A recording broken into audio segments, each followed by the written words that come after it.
Welcome to BRK news. Liver health బాగాలేదని మనకు ఎలా తెలుస్తుంది? లివర్ చెడిపోతే ఎలాంటి లక్షణాలు కనిపిస్తాయి? సో లివర్ని శుభ్రపరచుకోవడం ఎలాగా? సో దీని గురించిన పూర్తి వివరాలు తెలుసుకుందాం. ఈరోజు మనతో పాటు ఉన్నారు ప్రముఖ liver specialist and liver transplant specialist doctor Kavya Dendukuri గారు. డాక్టర్ గారు నమస్తే. నమస్తే అండి. జనరల్గా మేము ఏం చెప్తామంటే టిప్స్లో లివర్ శుభ్రం చేసుకోండి, డీటాక్స్ చేసుకోండి ఇలా చెప్తూ ఉంటాం. అవును అవును, చాలా వింటున్నాను నేను ఈ మధ్య రీల్స్. అసలు అవి లేదండి, ఏవి పనిచేయవు. ఒకటి మంచి డీటాక్స్ లివర్ కంటే ఏంటంటే మనం డీటెయిల్ గా తర్వాత మాట్లాడుకోవచ్చు. ఫాస్టింగ్. సో ఇంటర్మిటెంట్ ఫాస్టింగ్ మీరు వినే ఉంటారు. సో లివర్కి మంచి అంటే లివర్ చేసే పని నుంచి లివర్కి కొంచెం రెస్ట్ ఇవ్వటం అనమాట. సో మీరు ఫాస్టింగ్ స్టేజ్లో ఉన్నారనుకోండి, దానంతది అదే యాక్చువల్లీ లివర్ ఫంక్షనే డీటాక్సిఫికేషన్. మనం కొత్తగా బయట నుంచి ఏం చేయక్కర్ల దాని గురించి. One of the major functions లివర్ది ఏదైతే చెడు ఉందో, అంటే ఏదైతే బాడీకి అవసరం లేదో దానంతట అదే డీటాక్సిఫై చేసి బయటికి పంపించేస్తుంది. మనం బయట నుంచి ఏం కొత్తగా ఇచ్చి చేయమని చెప్పక్కర్లేదు. అసలు లివర్ హెల్త్ అనేది ఎందుకు పాడవుతుంది? లివర్ ఎందుకు చెడిపోతుంది? సో ఇది చాలా వాస్ట్ అండి.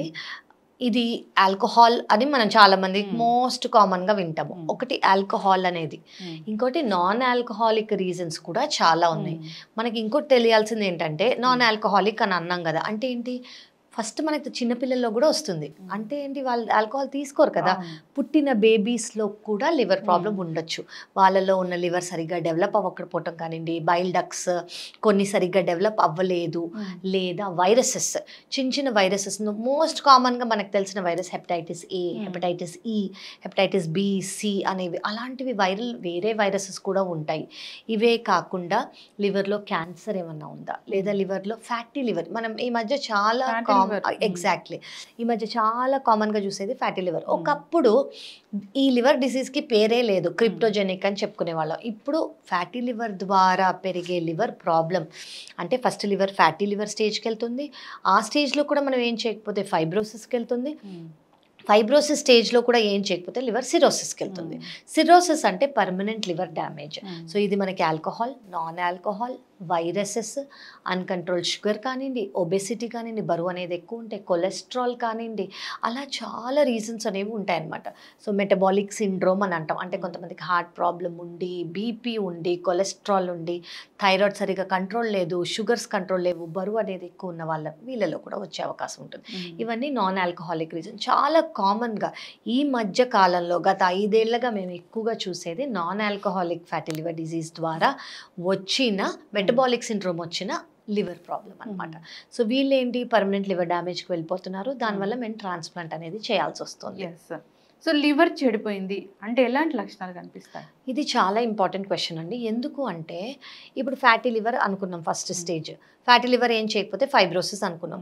ఫైబ్రోసిస్ కూడా మనం ఏమీ ఇంటర్వీన్ అవ్వలేదు అనుకోండి, సిరోసిస్.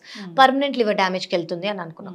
ఈ పర్మనెంట్ లివర్ డ్యామేజ్లో కూడా 80% మందికి సిమ్టమ్స్ అనేవి ఉండవు.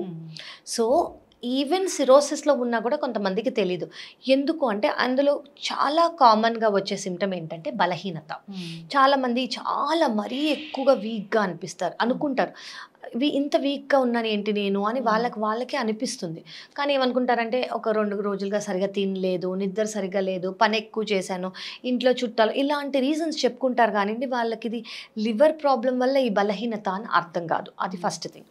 సెకండ్ థింగ్ ఏంటంటే మజిల్ లాస్ అనేది కనిపిస్తుంది. జనరలీ మజిల్, ఎందుకంటే ప్రోటీన్ అనేది మజిల్స్లో ఉండదు. అంటే ఎవరైనా షర్ట్ వేసుకున్నారంటే మగవాళ్ళు ఇదంతా లూజ్ అయిపోవటం, ఆడవాళ్ళకి బ్లౌజ్ లూజ్ అయిపోవటం, అలా వాళ్ళకి మజిల్ లాస్ అనేది ఉంటుంది. థర్డ్ థింగ్, అదే ఫెయిల్యూర్లో ఉన్నారనుకోండి, మనకి మోస్ట్ కామన్గా కనిపించేది జాండిస్. కళ్ళ పచ్చగా ఉండటం కానివ్వండి, యూరిన్ అనేది చాలా హై కలర్లో వెళ్తోంది అని అంటారు, ఆకలి లేకపోవటం. అదే అక్యూట్, ఇది కూడా చాలా అక్యూట్, అంటే జాండిస్ వచ్చింది, అక్యూట్ వైరల్ హెపటైటిస్ వచ్చింది, లేదా అక్యూట్ స్టేజ్లో వచ్చింది అనుకోండి, వాళ్ళకి ఫ్లూ లైక్ సిమ్టమ్స్ అని అంటాం అనమాట. జాండిస్ ఉండటం, ఆకలి లేకపోవటము, ప్లస్ వాళ్ళకి చాలా బలహీనత, ప్లస్ ఫీవర్, చిల్స్, ఇవి ఉంటాయి. అదే క్రానిక్ లివర్ డిసీజ్ అనుకోండి, లివర్ అనేది ఫెయిల్ అయిపోయింది అనుకోండి, పొట్టలో నీరు చేరుకోవటం, కాళ్ళల్లో నీరు చేరుకోవటం, కొంతమందికి బ్లడ్ వామిట్ వామిటింగ్ లేదా బ్లాక్ కలర్ మోషన్, యూరిన్ అనేది ఎఫెక్ట్ అవుతుంది, కిడ్నీ అనేది లివర్ ప్రాబ్లం వల్ల ఎఫెక్ట్ అవుతుంది కాబట్టి యూరిన్ తగ్గిపోవటం, కొంతమందికి ఎన్కెఫలోపతి అంటే చిన్న చిన్న విషయాలు మర్చిపోవటం, నైట్లో నిద్ర తక్కువ, పొద్దున ఎక్కువ, ఎక్కడున్నాను సడన్గా ఎక్కడున్నాను వాళ్ళకి గుర్తురాదు, లేదా నిన్న నైట్ ఏం చేశాను, నిన్న నైట్ ఏం తిన్నానో గుర్తురాదు, ఇలాగా. అండ్ మనకి చాలా ఇంపార్టెంట్గా తెలియాల్సింది ఏంటంటే సిరోసిస్ అనేది ఉందంటే అందరూ సిరోసిస్ ఉంది ఇప్పటికి బాగానే ఉంది అని చాలా మంది దాన్ని వదిలేస్తారు. కానీ ఒక్కసారి సిరోసిస్ వచ్చిందంటే 10% మందికి అందులో లివర్లో క్యాన్సర్ వచ్చే అవకాశం ఉంటుంది. సో ప్రతి 6 నెలలకి మీరు హెపటాలజిస్ట్ చూసి blood test, CT scan, endoscopy స్టేజ్ని బట్టి చేసుకోవటం life long is very very important. ఎందుకు 6 నెలలకు ఒకసారి చేసుకోవాలి అంటే, ఫర్ ఎగ్జాంపుల్ క్యాన్సరే ఉందనుకోండి, 6 నెలలకు ఒకసారి చేస్తే ఏమవుతుందంటే మనం అర్లీ స్టేజ్లో డిటెక్ట్ చేస్తాం దాన్ని అర్లీ స్టేజ్లో డిటెక్ట్ చేస్తే దానికి ఫుల్ ట్రీట్మెంట్ ఇస్తాం. అదే ఈ రోజు సిరోసిస్ డిటెక్ట్ అయింది, వాళ్ళు 3 ఏళ్ల తర్వాత వచ్చారనుకోండి, మధ్యలో ఎప్పుడైనా ట్యూమర్ వచ్చింది అనుకోండి, అది లివర్లోనే ఉంటే మనకు 100% ట్రీట్మెంట్ లివర్ ట్రాన్స్ప్లాంటో లేదా ఆ భాగమో తీసేసి మనం సర్జరీ చేయొచ్చు. కానీ లివర్ బయటికి స్ప్రెడ్ అయింది అనుకోండి, మనం ఫుల్ ట్రీట్మెంట్ ఇవ్వలేము. సో బేసికలీ సిమ్టమ్స్ ఏంటంటే 80% మందికి ఉండదు, కానీ కొంతమందికి బలహీనత, వెయిట్ లాస్, ఆకలి లేకపోవటం, జాండిస్, మరీ ఫెయిల్యూర్ అయితే ఆ సిమ్టమ్స్ అనేవి ఉంటాయి.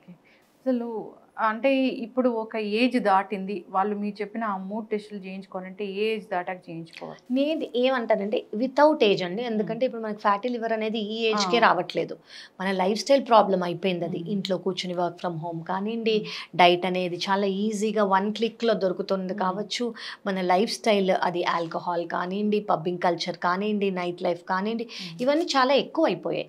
సో ఈ ఏజ్ వాళ్ళే నేను అనట్లేదు, 1 ఇయర్కి ఒకసారి just normal liver function test, viral panel, ఒకసారి వైరల్ ప్యానెల్ చేశారు అది నెగిటివ్ వచ్చిందంటే మళ్ళీ చేయక్కర్లా, లివర్ ఫంక్షన్ టెస్ట్, అల్ట్రాసౌండ్ చేస్తే సరిపోతుంది. బేసిక్గా లివర్ ఎలా ఉందని మనకు అర్థమైపోతుంది ఈ పారామీటర్స్లో.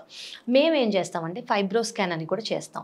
ఫైబ్రో స్కాన్ అనేది ఏంటంటే, ఇప్పుడు ఫ్యాటీ లివర్ ఉందనుకోండి, మనకైతే అల్ట్రాసౌండ్లో తెలుస్తుంది, కానీ ఎంత ఫ్యాటీ లివర్ ఉంది, ఒక రేంజ్ కన్నా ఎక్కువ ఉందా, దీనికి ట్రీట్మెంట్ ఇవ్వాలా లేదా వదిలేయచ్చా, డైట్ మోడిఫై చేస్తే సరిపోతుందా అనేది మనకి ఫైబ్రో స్కాన్లో తెలుస్తుంది. ఫైబ్రో స్కాన్ కూడా ఒక అల్ట్రాసౌండ్ ప్రొసీజరే, అది కూడా మనం స్కాన్ చేసినట్టే, నొప్పి అనేది ఏమీ ఉండదు. వితిన్ 4 to 5 minutes మనకి రిజల్ట్ వచ్చేస్తుంది.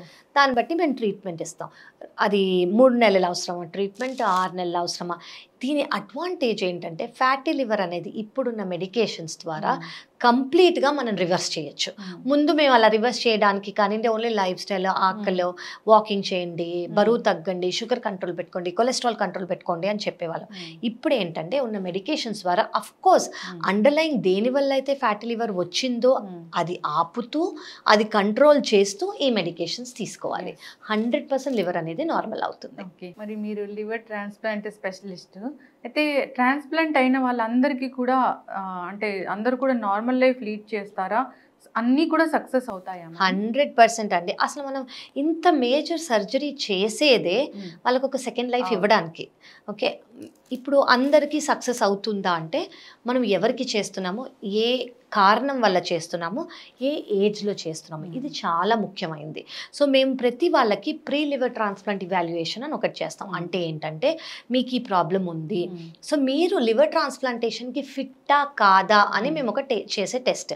అందులో heart doctors, lung doctor, anaesthesia doctors, మేము అందరం కలిసి చూసి ఓకే ఈ పేషెంట్ ఫిట్ అని మాకు తెలుస్తుంది.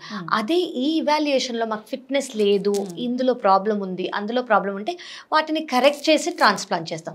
లేదు ఈ ప్రాబ్లం ఎక్కువ ఉంది, రిస్క్ అనేది చాలా ఎక్కువ ఉంది అంటే దాన్ని బట్టి మేము చెప్తాం అనమాట, మీకు ఇంత రిస్క్ ఉంది, మీరు లివర్ ట్రాన్స్ప్లాంట్ చేసుకుంటే రిస్క్ ఇంత, చేసుకోకపోతే రిస్క్ ఇంత అనేది కూడా మేము చెప్తాం. సో ఇదంతా మనకి ప్రీ లివర్ ట్రాన్స్ప్లాంట్ ఇవాల్యుయేషన్లో తెలిసిపోతుంది. లివర్ ఇచ్చిన వాళ్ళు కూడా నార్మల్గా ఉంటారండి.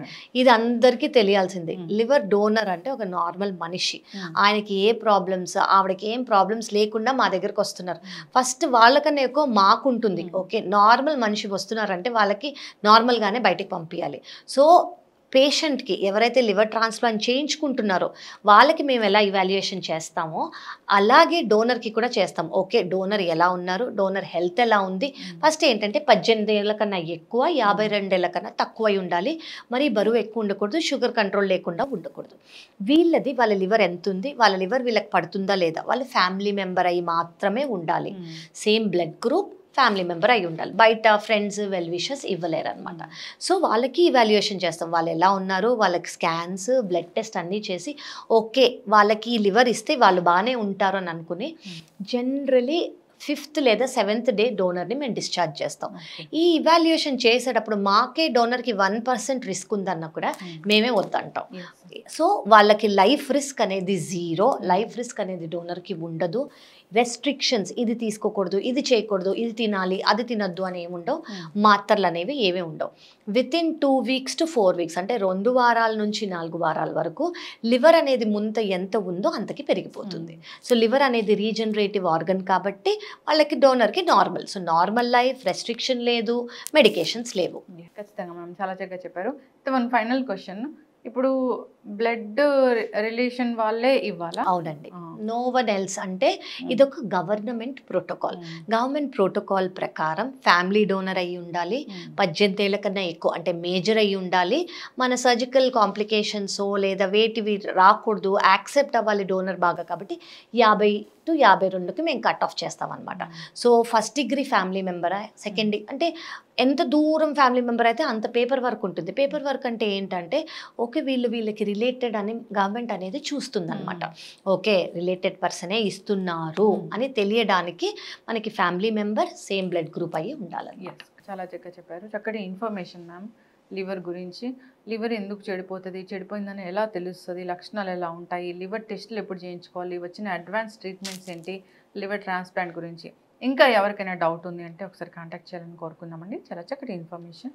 Thank you so much.